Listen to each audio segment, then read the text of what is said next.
Kementerian Pertahanan Amerika Serikat atau yang biasa disebut Pentagon, sedang menginvestigasi beberapa tangkapan layar screenshot yang diduga memuat informasi rahasia terkait Ukraina. Tangkapan layar milik AS dan NATO tersebut beredar di media sosial, telah dilaporkan.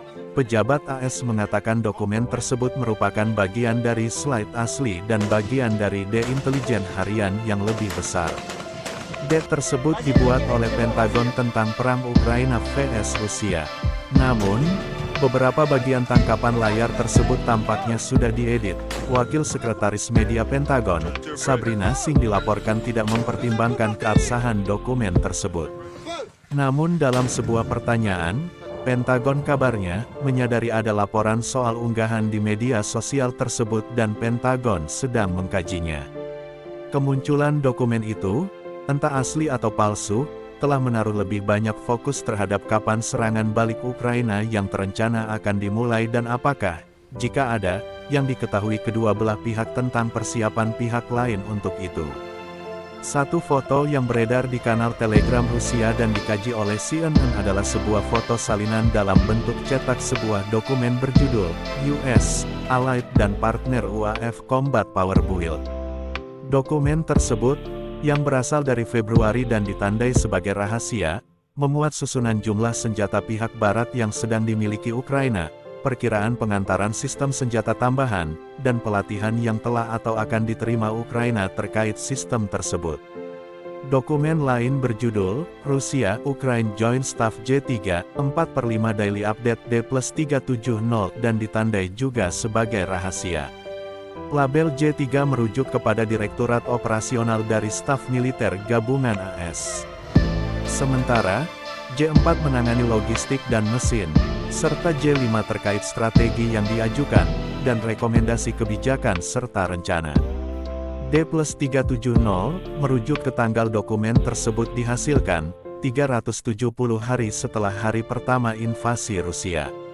Lebih lanjut, dokumen ketiga yang juga dilabeli rahasia kelas atas merupakan sebuah peta yang menunjukkan status konflik per tanggal 1 Maret.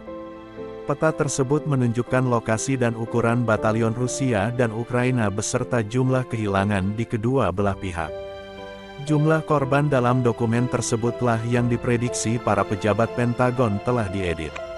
Pasalnya, mereka meyakini, jumlah korban di pihak Rusia lebih banyak daripada 16000-17500 yang gugur dalam pertempuran, seperti yang tertera dalam dokumen tersebut.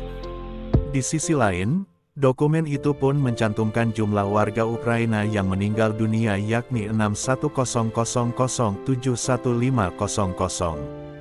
Sama seperti jumlah korban di pihak Rusia, pejabat Pentagon meyakini jumlah di pihak Ukraina telah diedit untuk terlihat lebih banyak daripada estimasi mereka. New York Times, yang pertama kali mengungkap investigasi Pentagon, melaporkan, beberapa foto yang beredar di internet menggambarkan teknologi intelijen yang bisa berguna untuk Rusia. Contohnya adalah soal seberapa cepat Ukraina mengeluarkan amunisi yang digunakan dalam sistem roket yang disediakan AS. Penasehat Kepala Kantor Kepresidenan Ukraina, Mikhailo Podolyak mengatakan via kanal Telegramnya bahwa dokumen tersebut sengaja dibocorkan oleh pihak Rusia. Menurut dia, dokumen tersebut tidak autentik dan tidak berkaitan dengan rencana nyata Ukraina, sekaligus dibuat berdasarkan jumlah informasi fiktif yang besar. Rusia sedang mencari cara untuk menyita informasi, mempengaruhi rencana skenario serangan balik Ukraina, kata dia. Mereka mencoba menimbulkan keraguan, kompromi terhadap rencana sebelumnya dan menakut-nakuti lewat kewaspadaan mereka. Tetapi ini hanya permainan standar intelijen Rusia dan tidak lebih. Ini tidak ada kaitannya dengan rencana sesungguhnya Ukraina, ujarnya menambahkan.